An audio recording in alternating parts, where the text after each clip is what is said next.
The trial chamber has also received Exhibit P1180, an interview by the accused to the Novi Sad television in June 1991, published in one of his books, in which the accused stated that he had extremely powerful strongholds in northeastern Bosnia. More specifically, he said that the mere fact that in some places the Croats and the Muslims had not been sleeping in their homes for days demonstrates that the SRS-SCP was not as insignificant as it purports to be. The trial chamber further refers to witness Nebojša Stojanović, who in prior witness statements admitted as P526 and P528 testified that the accused thought that Croatia had to be ethnically cleansed and that the borders of Greater Serbia had to be reclaimed. Witness VS016 stated, page 11120 of the French transcript, that the accused said as follows: "Not one Ustasha must leave Vukovar alive." At a political rally in Vukovar around mid-November 1991, outside the headquarters of the Leva Supoderica. Witness VS033, pages 5542 and 5543 of the French transcript, testified that when he was visiting on the ground, the accused urged the volunteers to kill all of the enemies. The trial chamber further refers to witness Vesna Bosanac, page 11404 of the French transcript, testified that the accused said on Serb radio that Vukovar had to fall and all its buildings razed to the ground. For her, it meant that the accused was instigating the members of the Serb forces to totally destroy the town and give them free rein to massacre civilians as they pleased. Finally, the trial chamber refers to witness VS004, page 3376 of the French transcript, who testified that the accused held inflammatory and virulent, unrestrained speeches. Little b, relating to evidence on systematic denigration of non-Serb population by accused. The trial chamber has evidence that would make it possible for a reasonable trial fact to conclude at this stage that the accused denigrated in a systematic fashion Croats, Muslims, and other non-Serb population through his speeches. By, for instance, calling them Ustasha, when he spoke of Croats, calling Muslims Balia. These are extremely degrading and pejorative terms. With regard to the denigration of Croat populations, the trial chamber has received Exhibit P34, an interview by the accused to Politica, in which it can be read the following. I quote, "How can anyone negotiate with Ustashas? Haven't you seen that today there are only Ustashas in the Croatian population? There are only very few exceptions." End of quote.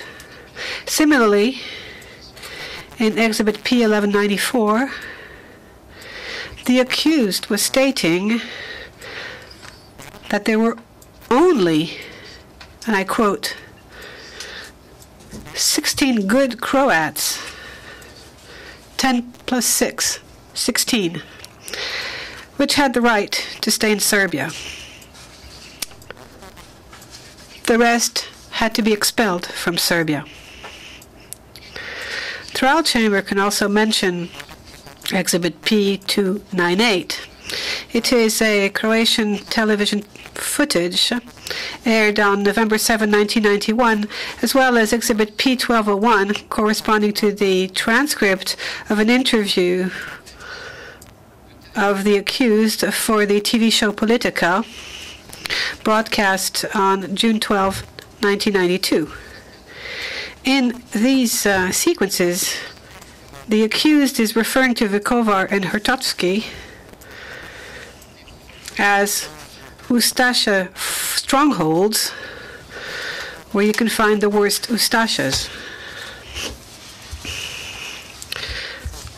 Another exhibit, Exhibit P1211, corresponding to the transcript of a press conference given by the accused on January 13, 1993, and published in one of his books, in which the accused speaks, among other things, of a Ustasha-ruled Croatia. Furthermore, witness VS007 testified at page 6072 of the French transcript that the accused had used the term Ustashas in front of bodies of Croats who had been killed during combat. And at that moment, he said, those bodies have to be burned so they don't foul up the air and contaminate us. Trial chamber also refers to witness Goran Stoparic, who testified on page 2338 of the French transcript that the accused was generally calling all Croats Ustashas. Finally, witness VS 2000 can also be mentioned. At pages 13994 to 13995 of the French transcript,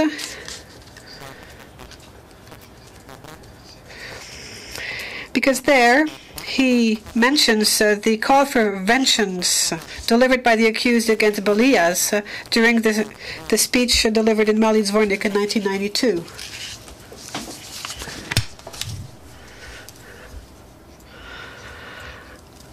I stop for a minute because it's still freezing in this courtroom.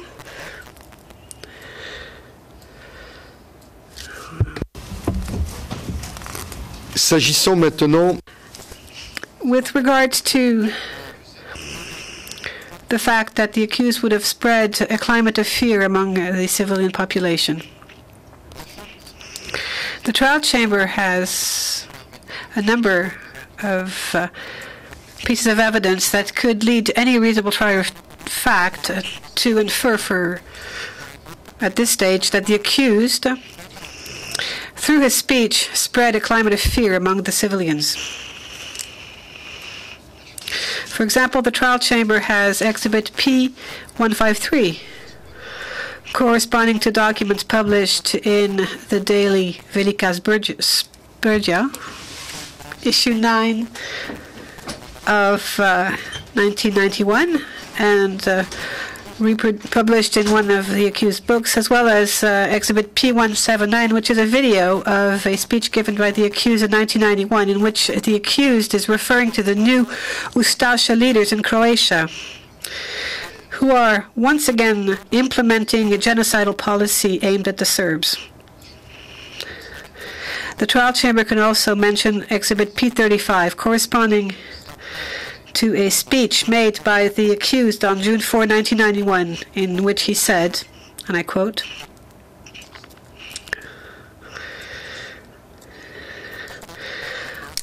"All those who do not have a clear conscience have good reasons to be afraid of us, the Serbs. They're quite right to fear us. We, the Serbs, throughout history, we forgot too much. We forgave too much. We told the Croats that if they ever resumed their genocidal activities against the Serbs, not only would we avenge every victim, but we would also settle our scores and settle the scores of the victims of World War I and World War II. End of quote. In Exhibit P62, a documentary film broadcast by the BBC and called Death of Yugoslavia, aired in March 1995, you hear the accused say, and I quote, "We, the Serbs, are in danger. Croat fascist hordes are attacking Serb women, Serb children.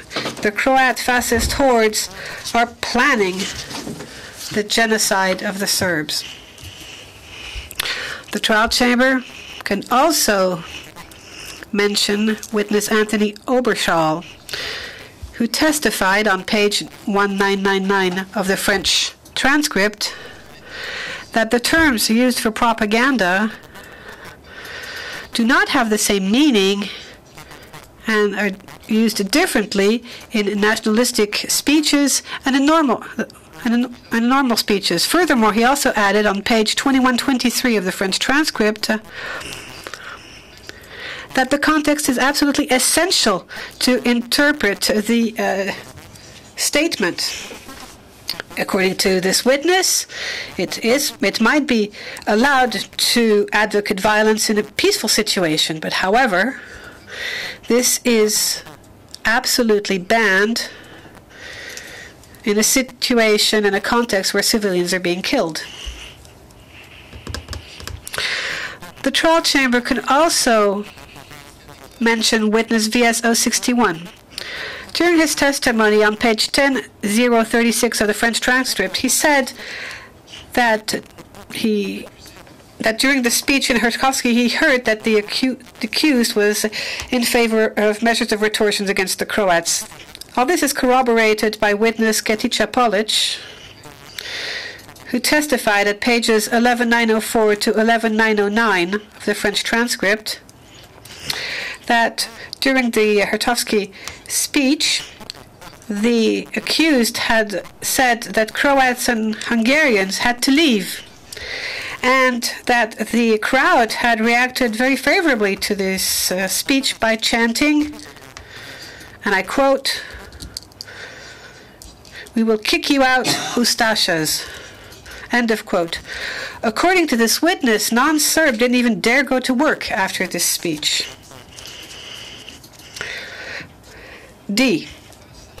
Finally, regarding the way the accused encouraged the volunteers of the SRS-SCP so that they would volunteer and that once on the field they would achieve his nationalistic ideology by any means, the trial chamber has heard evidence that would lead any reasonable trial of fact to conclude at this point of time that the accused directly encourages supporters to volunteer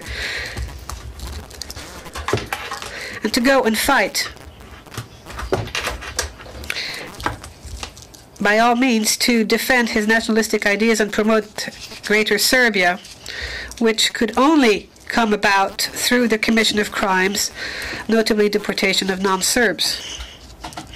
The trial chamber, for example, has Exhibit P1074, in which witness Zoran Rankic says that before the volunteers left for the front, the accused would encourage them by telling them, become heroes. Become heroes, I repeat, and fight for Greater Serbia. The trial chamber can also mention document P217, in which the accused appoints 16 Chetniks as voivodas on May 13, 1993. There's also document P255, a video showing the accused appointing voivoda 18 Chetniks on May 31st, 1993, and exhibit P218, which also corresponds to another appointment by the accused of several Chetniks as voivodas on March 20, 1994. The trial chamber also has the testimony of Goran Stoparich, an SRS volunteer, according to which, pages 2337 to 2339 of the French transcript, the accused visited the members of the Leva Supoderica unit in Vukovar in the presence of officers of the 1st Brigade of the Guards. According to this witness, the accused had come to encourage this unit made up of volunteers of the SRS-SGP, and Goran Stoparich was very glad that he had visited them on the front line.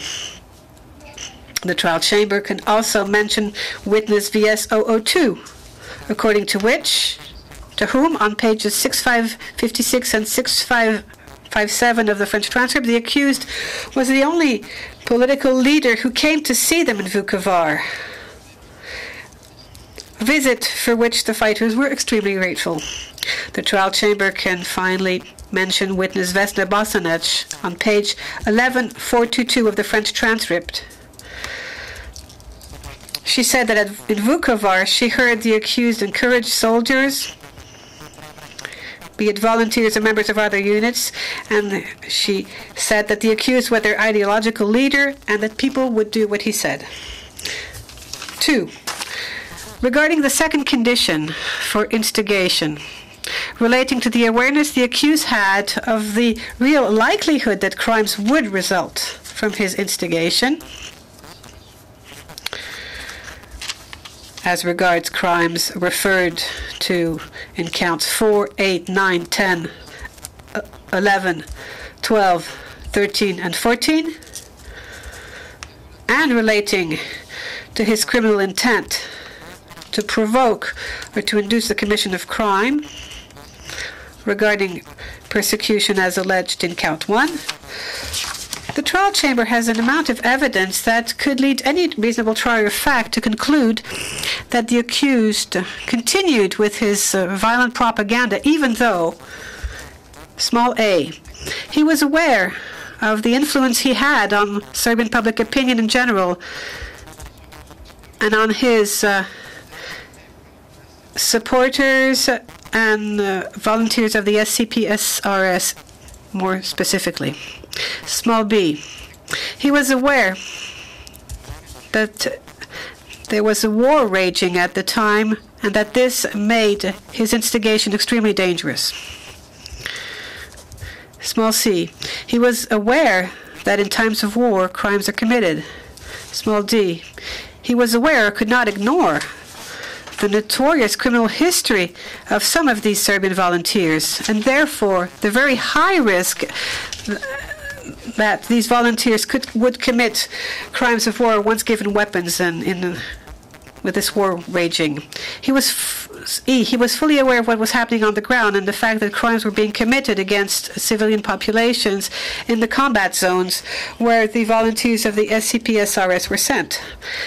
F, he had the mens rea to entice his listeners, and particularly his volunteers, into persecuting non-Serb population for political and religious reasons.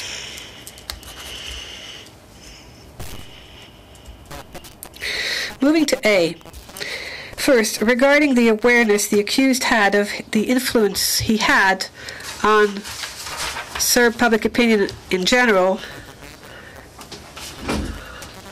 on the supporters of his ideology and volunteers of the SCP-SRS in particular. I will now develop what has been mentioned earlier, and this will take some time. The trial chamber here refers itself to Exhibit P 1337. It is the foreword written by the accused on September 24, 2002, and published in his book, Ideology of Serbian Nationalism. In this foreword, the accused states, and I quote, "Passive spectators are all potential fighters. You only need to enlighten them, to teach them, to give them a nationalist orientation, to raise their patriotic awareness, and to give them the love of the land, of the homeland. Propaganda is based on the fact that a great majority of people, naturally, are ready to gullibly believe everything they read, hear, or see on television." End of quote.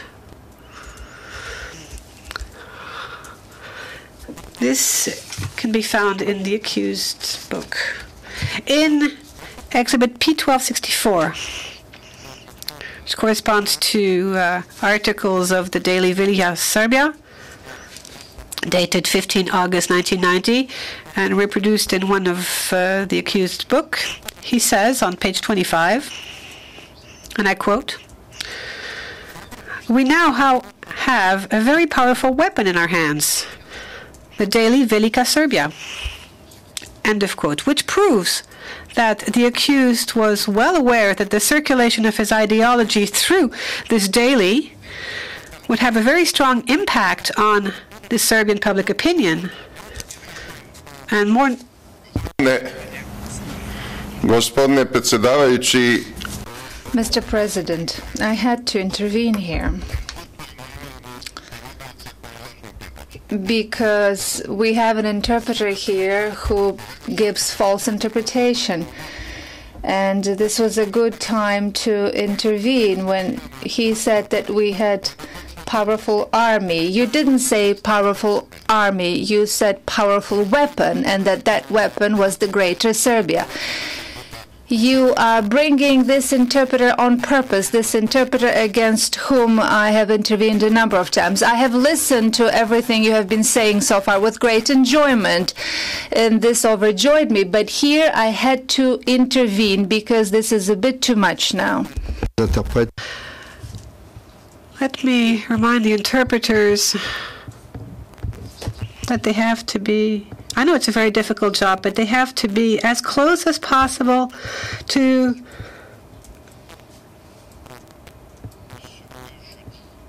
the French that's being read.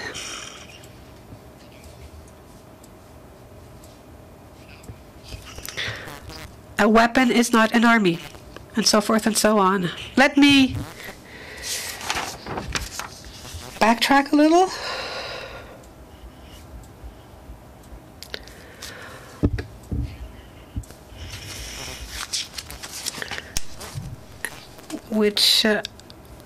So that I can read again what I read properly in French and was misinterpreted. In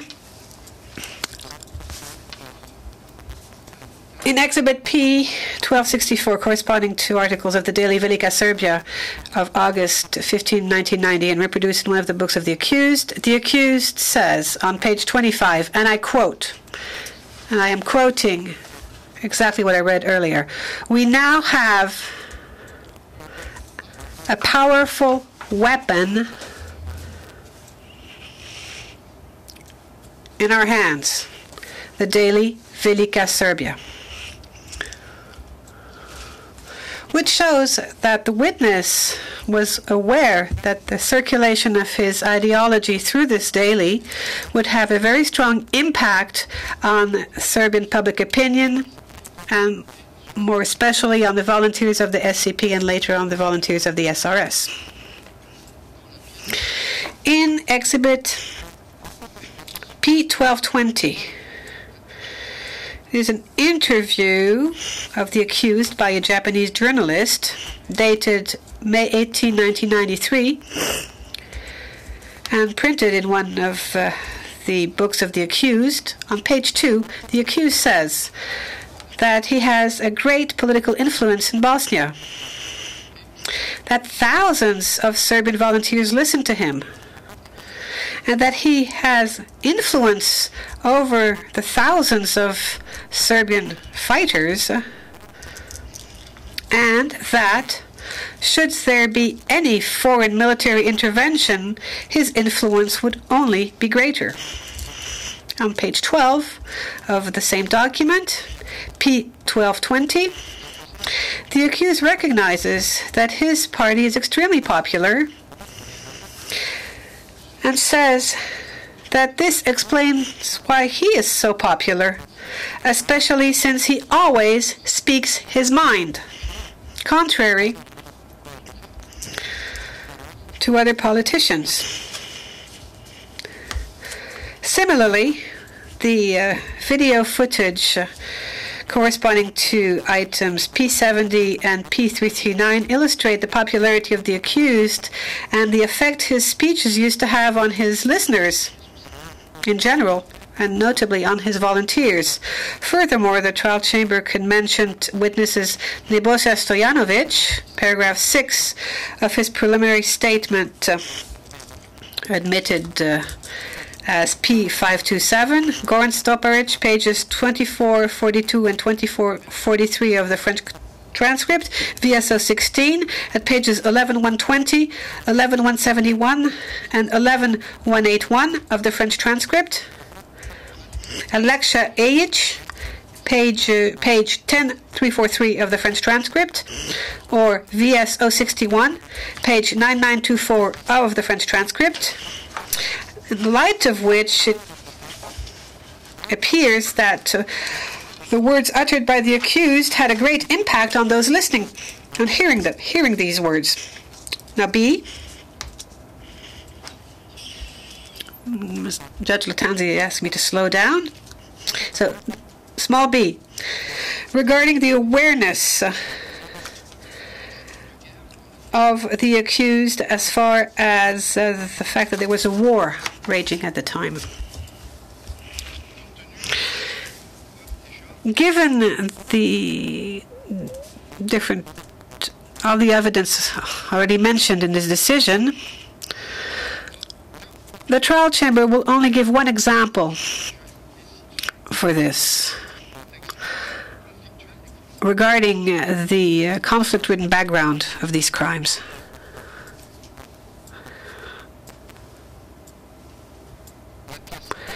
Exhibit P1205 is a transcript of an interview made by the accused for the Palais TV station, aired in September 1992, in which the accused states on page 4 about the war in Bosnia that it is both a religious and a civil war.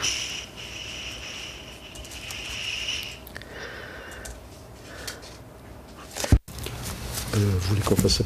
Attendez, je vais... On fait 1 heure. Hein? On a fait 1 heure. On n'a fait qu'1 heure. Non. Ok.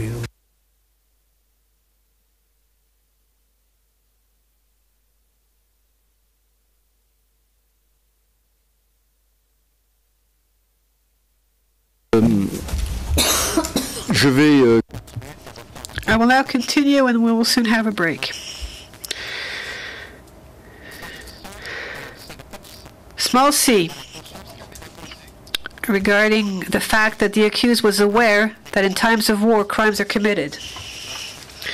The trial chamber will not expound on this, since the accused is not challenging the fact and even admitted this during the 98 bis hearing at pages 16645 and 16658 of the French transcript. Small d. Regarding the fact that the accused was aware of the criminal record of a number of Serbian volunteers, and these volunteers, once equipped with weapons, could very well commit crimes of war. the trial chamber has evidence which would lead any reasonable trier of fact to conclude that the accused was aware of the criminal past of some of the volunteers, or at least could not ignore this criminal past. In this respect, the trial chamber mentions Exhibit P836, which is the statement of Matija Boskovic, a 92-quarter witness. In this statement, the witness says that when the war started, criminals were released and joined volunteer units. According to witness Zoran Rankic, paragraph 35 of his preliminary statement, Exhibit P74, it was public knowledge at the time that the authorities were releasing people from jail and that the SRS war headquarters never checked whether the volunteers that the SCP-SRS were sending to the front had any criminal records. According to this witness, this had no importance for the accused.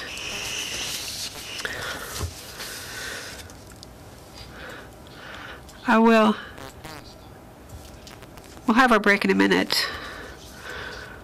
It'll be a 20-minute break, and we will resume at 12:30. I will still have 10 pages to read of this decision. Then I will start reading the beginning of my opinion.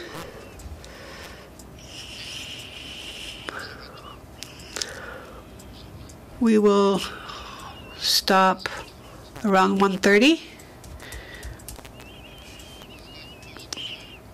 for an hour break so that the accused and everyone in the room can have lunch.